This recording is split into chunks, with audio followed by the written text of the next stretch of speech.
हरे कृष्णा जी, राधे राधे। आप सभी हरि भक्तों के चरणों में ललित सुत अलकानंदन हरि कृपा राहुल दास का धन्यवाद प्रणाम स्वीकार कीजिए। तो आज दिनांक है 7 जून सन 2020, 566वां दिन है। वैसे आज ही के दिन ये आपका जो दास है राहुल दास, आज ही के दिन इस पृथ्वी पर इसका आगमन हुआ था, अर्थात ये शरीर मुझे आज के दिन प्राप्त हुआ था। तो आज जन्म दिवस का उत्तम अवसर भी है। जन्म देने वाले माता पिता को साष्टांग नमन, भगवान को प्रणाम और ऐसी प्रार्थना है कि जब तक जीवन रहे तब तक भगवान को मैं कदापि न भूलूं, ऐसी मैं प्रार्थना करता हूं। तो जैसा कि आपको विदित है कि हम लोग श्री महाभारत का अक्षर से अध्ययन करें, जिसके अंतर्गत 1 लाख श्लोक हैं, 18 मुख्य पर्व हैं। पहला आदि पर्व, दूसरा सभा पर्व, तीसरा वन पर्व संपूर्ण हो चुका है और चौथा विराट पर्व संपूर्णता की ओर बढ़ रहा है। पिछले अध्याय में आपने देखा कि अर्जुन द्वारा राजा विराट को महाराज युधिष्ठिर का परिचय दिया जा रहा था।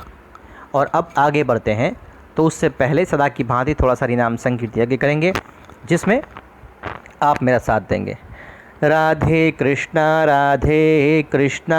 कृष्णा कृष्णा राधे राधे, राधे श्यामा श्याम श्यामा राधे राधे, राधे कृष्णा कृष्णा कृष्णा राधे राधे, राधे श्यामा श्याम श्यामा राधे राधे, हरे कृष्णा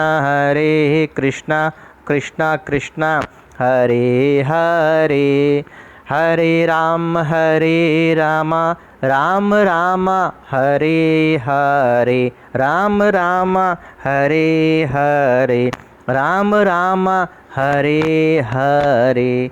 हरे कृष्णा जी, बहुत बहुत धन्यवाद, साधुवाद आपका जो आपने मेरा साथ दिया। आइए गुरुदेव और भगवान की आज्ञा का पालन करते हुए श्री महाभारत के प्रथम श्लोक का स्मरण करके इस ग्रंथ में प्रवेश करते हैं, जिसका कि नाम श्री महाभारत है।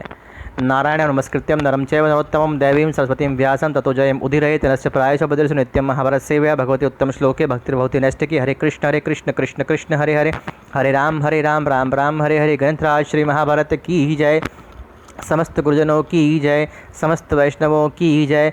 कृष्ण प्रिय श्री तुलसी महारानी, भक्ति देवी, वृंदा देवी, वैष्णवी माता की जय। आप सभी हरिभक्तों की जय। जय जय श्री राधे। हरे कृष्णा जी। तो दिनांक है 7 जून सन 2020, 566वां दिन है।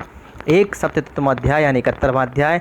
विराट को अन्य पांडवों का भी परिचय प्राप्त होना तथा विराट के द्वारा युधिष्ठिर को राज्य समर्पण करके अर्जुन के साथ उत्तरा के विवाह का प्रस्ताव करना। विराट ने पूछा, यदि ये कुरुकुल के रत्न कुंती नंदन राजा युधिष्ठिर हैं, तो इनमें से कौन इनके भाई अर्जुन है? कौन महाबली भीम है? नकुल, सहदेव और यशस्विनी द्रौपदी कौन है? जब से कुंती पुत्र जुए में हार गए तब से उनका कहीं भी पता नहीं लगा। अर्जुन बोले, महाराज, जो ये वल्लभ नामधारी आपके रसोइये हैं, यही भयंकर वेग और पराक्रम वाले भीमसेन है। यही गंधमादन पर्वत पर क्रोधवश नाम वाले राक्षसों को मारकर द्रौपदी के लिए दिव्य सौगंधिक कमल ले आए थे। दुरात्मा कीचकों का संहार करने वाले गंधर्व भी यही हैं। इन्होंने ही आपके अंतःपुर में अनेक व्याघ्रों, भालुओं और वराहों का वध किया है। इन्होंने ही हिडिंब, बकासुर, किरमीर और जटासुर को मारकर वन को सर्वथा निष्कंटक और सुखमय बनाया था। और ये शत्रुओं को संताप देने वाले नकुल, जो अब तक आपके यहाँ अश्वशाला के प्रबंधक रहे हैं, और ये सहदेव, जो गौओं की संभाल करते आए हैं, ये दोनों हमारी माता माद्री के पुत्र और महारथी वीर हैं। उत्तम श्रृंगार, सुंदर वेश और आभूषणों से सुशोभित ये दोनों भाई बड़े ही रूपवान और यशस्वी हैं। भरतवंशियों में श्रेष्ठ ये नकुल और सहदेव युद्ध में सहस्त्र महारथियों का सामना करने में समर्थ है। राजन, ये विकसित कमल दल के समान विशाल नेत्र, सुंदर कटिप्रदेश और मनोहर मुस्कान वाली सरेंद्री ही महारानी द्रौपदी है, जिसके धर्म की रक्षा के लिए कीचकों का वध किया गया। और महाराज, मैं ही अर्जुन हूँ। अवश्य मेरा नाम भी आपके कानों में पड़ा होगा। मैं कुंती देवी का पुत्र हूँ, भीमसेन से छोटा और नकुल सहदेव से बड़ा हूँ। राजन, हम लोगों ने बड़े सुख से आपके महल में अज्ञातवास का समय बिताया है। जैसे संतान गर्भवास में रही हो, उसी प्रकार हम भी यहाँ अज्ञातवास में रहे हैं। वैशंपायन जी कहते हैं, राजन, जब अर्जुन ने 5 पांडव वीरों का परिचय दे दिया, तब विराट कुमार उत्तर ने अर्जुन का पराक्रम बताया। साथ ही उन्होंने 5 पांडवों का एक एक करके पूरे राजा को परिचय दिया। उत्तर बोले, पिताश्री, विशुद्ध जाम्बुनद नामक स्वर्ण के समान जिनका गौर शरीर है, और जो सबसे बड़े और सिंह के समान रिष्टपुष्ट हैं, जिनकी नाक लंबी और बड़े बड़े नेत्र कुछ लालिमा लिए कानों तक फैले हुए हैं, यही कुरुकुल नरेश महाराज युधिष्ठिर हैं। और ये जो मत वाले गजराज की भांति मस्तानी चाल चलने वाले हैं, तपाए हुए स्वर्ण के समान जिनका विशुद्ध और गौर शरीर है, जिनके कंधे मोटे और चौड़े हैं तथा भुजाएं बड़ी बड़ी और भारी हैं, यही भीमसेन है। इन्हें अच्छी तरह देखिए। इनके बगल में जो ये महान धनुर्धर श्याम वर्ण के तरुण वीर विराज रहे हैं, ये यूथपतियों के गजराज के समान शोभा पाते हैं, जिनके कंधे सिंह के समान ऊंचे और चाल मतवाले हाथी के समान मस्तानी है। यही कमल दल के समान विशाल नेत्रों वाले वीरवर अर्जुन है। महाराज युधिष्ठिर के समीप बैठे हुए ये इंद्र और उपेंद्र के समान दोनों नरश्रेष्ठ माधुरी के जुड़वे पुत्र नकुल सहदेव हैं। संपूर्ण मानव जगत में इनके रूप और बल की शीलता के समानता करने वाला दूसरा कोई नहीं है। इन दोनों के बगल में जो ये तेजस्विनी देवी मूर्तिमती गौरी के समान खड़ी है, जिनके उत्तम अंगों से सुनाई छटक रही है, जिनकी कांति नीलकमल की आवाज़ को लज्जित कर रही है, तथा जो देवताओं की भी देवी और साकार रूप में प्रकट हुई लक्ष्मी के समान शोभा पा रही है, यही द्रुपद कुमारी महारानी कृष्णा है। वैशंपायन जी कहते हैं, राजन, इस प्रकार उन पांचों कुंती पुत्र पांडवों का राजा को परिचय देकर विराट कुमार ने अर्जुन का पराक्रम बताना आरंभ किया। वैशंपायन जी कहते हैं, राजन, इस प्रकार उन पांचों कुंती पुत्र पांडवों का राजा को परिचय देकर विराट ने अर्जुन का पराक्रम बताना आरंभ कर दिया। अब सुनिए। उत्तर ने कहा, पिताश्री, यही वे देव पुत्र हैं जो शत्रुओं का उसी प्रकार वध करते हैं जैसे सिंह मृगों का। यही कौरव रथारोहियों की सेना में उन श्रेष्ठ महारथियों को घायल करते हुए निर्भय विचर रहे थे। युद्ध में इनके एक ही बाण से घायल होकर विकर्ण का विशाल गजराज, जो सोने की सांकल सुशोभित था, धरती पर दोनों दांत टेक कर मर गया। इन्होंने ही गौओं को जीता और युद्ध में कौरवों को परास्त किया। इनके शंख की गंभीर ध्वनि सुनकर तो मेरे कान बहरे हो गए थे।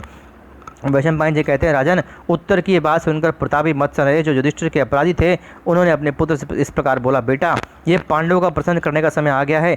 मेरी ऐसी रुचि है, यदि तुम्हारी राय हो तो मैं कुमारी उत्तरा का विवाह कुंती पुत्र अर्जुन से कर दूं। उत्तर ने कहा, पिताश्री, पांडव लोग महान सौभाग्यशाली हैं। ये सर्वथा श्रेष्ठ, पूजनीय और सम्मान के योग्य हैं। मेरी समझ में इनके सत्कार का हमें अवसर भी मिल गया है, अतः इन्हें पूजने योग्य पांडवों को आप अवश्य पूजन करें। विराट बोला, बेटा, मैं भी त्रिगर्तों के साथ होने वाले संग्राम में शत्रुओं के वशीभूत हो गया था, किंतु भीमसेन ने मुझे छुड़ाया और हमारी सब गौओं को भी जीता। इन पांडवों के ही बाहुबल से संग्राम में हमारी विजय हुई है। इसलिए वत्स, तुम्हारा भला हो, हम सब लोग मंत्रियों सहित चलकर पांडव श्रेष्ठ कुंतीपुत्र युधिष्ठिर को उनके छोटे भाइयों सहित प्रसन्न करें। हमने अनजान में उनके प्रति जो कुछ अनुचित वचन कह दिया है, यह सब तो धर्मात्मा पांडवपुत्र महाराज युधिष्ठिर क्षमा करें। वैशंपायन जी कहते हैं, राजन, तदनंतर राजा विराट ने बड़ी प्रसन्नता के साथ अपने पुत्र से मिलकर कुछ विचार किया। फिर उन महामना ने दंड, कोश और नगर आदि सहित संपूर्ण राज्य युधिष्ठिर को संबोधित कर दिया। फिर प्रतापी मत्स्य नरेश अर्जुन को आगे रख करके सब पांडवों से मिले और ये कहने लगे कि हमारा बड़ा सौभाग्य है जो आप लोगों का दर्शन हुआ। फिर उन्होंने युधिष्ठिर, भीम, अर्जुन और नकुल सहदेव का बार बार मस्तक सूंघा और सबको हृदय से लगाया। सेनाओं के स्वामी राजा विराट पांडवों को देख देख कर तृप्त नहीं होते थे। वे प्रेम पूर्वक युधिष्ठिर से इस प्रकार बोले, बड़े सौभाग्य की बात है जो आप सब लोग वन से कुशलतापूर्वक लौट आए। दुरात्मा कौरवों से अज्ञात में रहकर आपने एक कष्ट साध्य अज्ञातवास का नियम पूरा कर लिया, यह भी बड़े आनंद की बात है। मेरा यह राज्य कुंतीपुत्र को समर्पित है। इसके सिवा और जो कुछ भी मेरे पास है वह सब पांडव लोग बिना किसी संकोच के ग्रहण करें। सव्यसाची धनंजय मेरी कन्या उत्तरा को पत्नी रूप में स्वीकार करे। यह नरश्रेष्ठ उसके लिए सर्वथा योग्य पति है। राजा विराट के ऐसा कहने पर धर्मराज युधिष्ठिर ने कुंती नंदन अर्जुन की ओर देखा। भाई के देखने पर अर्जुन ने मत्सरा से इस प्रकार कहा, राजन, मैं आपकी पुत्री को अपनी पुत्रवधू के रूप में स्वीकार करता हूँ। मत्स्य और भरत वंश का यह संबंध सर्वथा उचित है।